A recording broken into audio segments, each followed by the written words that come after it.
Himalayas is escape, it's beauty, it's hundreds and hundreds of square kilometers of barren land, of craggy mountains, of gorges, and that's what really makes the Himalayas what they are. Royal Enfield entered India in 1955 and was used by the Indian Army straight off in the Himalayan regions, and that was one of the core reasons for its success.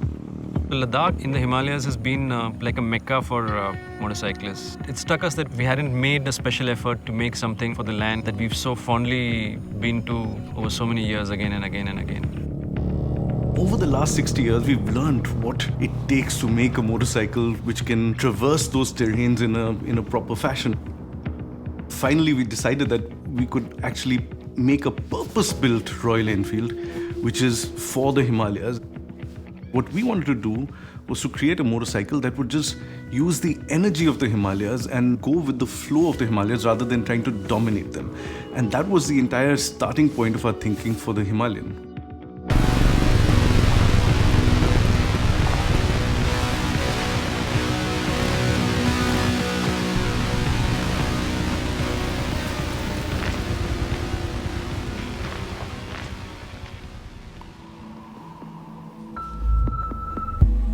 All the natural elements of Himalaya contributed to the development of this motorcycle in terms of inspiration. It's not only the terrains, it's all about the ambience, it's all about the atmosphere, it's all about the internal feeling, it's all about the honest design philosophy, raw and rugged, simple, clean lines. Is for people with an adventurous spirit that want to see the world and go places, but it's also for people that want something that's rugged, reliable, robust for urban commuting and everyday use. So the new Himalayan is our first all-terrain, go-anywhere, purpose-designed motorcycle. The LS 410 stands for long stroke 410, and the long stroke is the Royal Enfield DNA. It has an unique technology features completely developed from scratch. It will give you a longer service life periods, longer maintainability period. The counterbalancer helps in reducing the vibrations and also gives a very smoother ride. When you move into a off-road terrain conditions, the low end torque helps you to move through obstacles in a better way.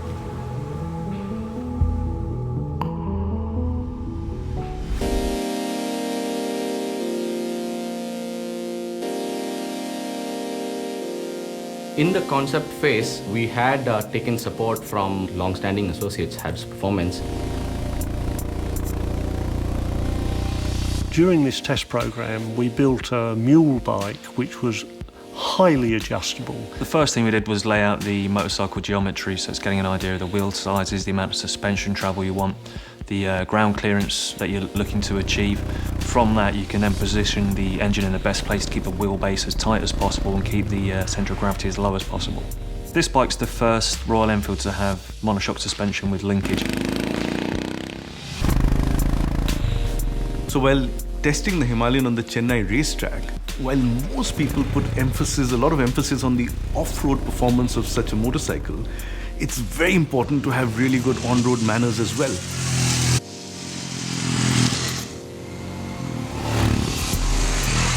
When it came to off-road capability, we did go to India's finest motorcycle rider, C.S. Santosh, and loop the feedback back into the product.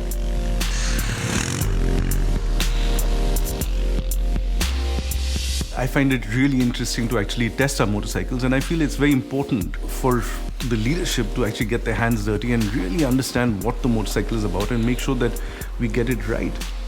When we were testing the Himalayan, we were looking for a variety of terrain which included smooth roads, broken tarmac, snow, slush, sand, inclines, the works. After 2 years of development, I think I can safely say that all the team here are really pleased with how the bike's come out.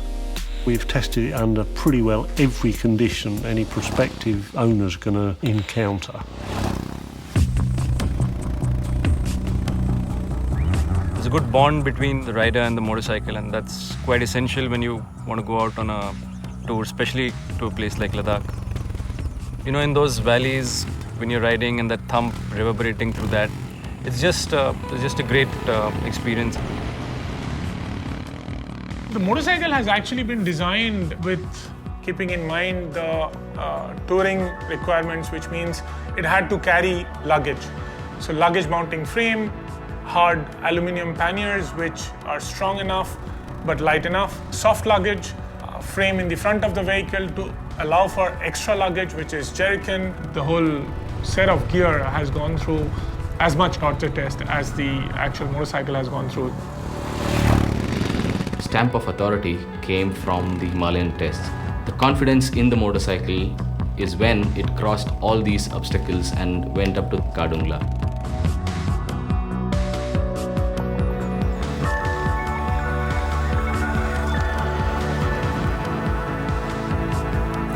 I feel we've really accomplished what we had wanted to, which is to build a motorcycle that was purpose-built to take on the Himalayas. In the Himalayan, we've created a bike that is as comfortable off-road as it is in the city, giving the opportunity to go anywhere and really enjoy any environment or terrain. A lot of the things which will help you in adventure touring will actually help you in your daily commute. Suspension travel will help you make your ride plush. Road tires will ensure that you have the kind of grip when you need it, and the maneuverability which will go over rocks will also help you through traffic. People are now starting to go out a bit more. They want to explore, they want to see more, they want to get out of this rut of your daily office life and screens in front of you and living in a nearly artificial world, and they want to actually explore and go out and be free and be singular in their approach. The idea is eventually to find an equilibrium between man, machine and terrain, and I believe we do that with the Himalayan. We know that there are places in our backyards which we never really venture out to. A bike like the Himalayan is quite an apt tool to discover the world around you which you see and you're curious about but you've always ignored.